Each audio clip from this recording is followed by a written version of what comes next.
और मराठी, ये दो लैंग्वेज ऐसे हैं महाराष्ट्र में जो सीखना ज़रूरी है। मराठी ये हमारी मातृभाषा है।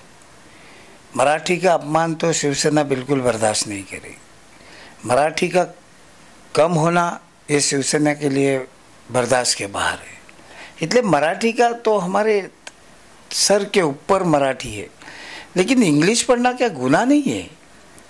हम थोड़ी हमारे माँ बाप को बोलते हैं कि हमको अभी तुम मराठी से मत बात करना, इंग्लिश से। वो तो व्यवहार की भाषा है। हमको कहाँ भी किससे बात करना है तो अदर कास्ट से हमको इंग्लिश में बात करना है, उसमें कौन सी बड़ी गलती है। और आप क्या, आपके बच्चे हमें बोलते हैं तुम्हारे बच्चे क्या है, तुम्हारे बच्चे का क्या है, रिकॉर्ड निकालो ना। बोलने के लिए एक उंगली हमारे पास आती है, लेकिन 4 उंगली आपके पास भी आती है। मराठी के लिए किसी को, हमको, शिवसेना को सिखाने की ज़रूरत नहीं। उसका करता रहता बाला साहब ठाकरे, और उन्होंने बरोबर आंकड़ा फिट करके ही गए। ये ध्यान रखो। इसमें डिड यू नो लिया का तो क्या हुआ, तुम्हारा क्या नुकसान हुआ बॉस, और मराठी का कौन सा नुकसान हो गया। हमने मराठी में लिखे करून दाखवलं, जे बोलतो ते आम्ही करून दाखवते। उद्धव साहब का स्लोगन मराठी में है क्या इंग्लिश में है? मुद्दा नहीं है ना, मुद्दा माफिया। माफिया तो क्या है, माफिया में बताओ। तुम्हारे पास गवर्नमेंट है, अरेस्ट करो। कौन किसने रोका है? रोका है क्या किसने? नहीं रोका है। चलते रहेगा, अभी 21 तक चलते रहेगा, उसमें कौन सी बड़ी बात है। और सहन करने की ताकत हमारी शिवसेना में बहुत है, हम नहीं डरते। जैसे आपने अभी तक मेरे पे विश्वास रखा है, वैसे आने वाले दिन में भी विश्वास रखो। आपका विश्वासघात करने वाला नहीं हूँ, क्योंकि हम बाला साहब ठाकरे के शिव सैनिक हैं।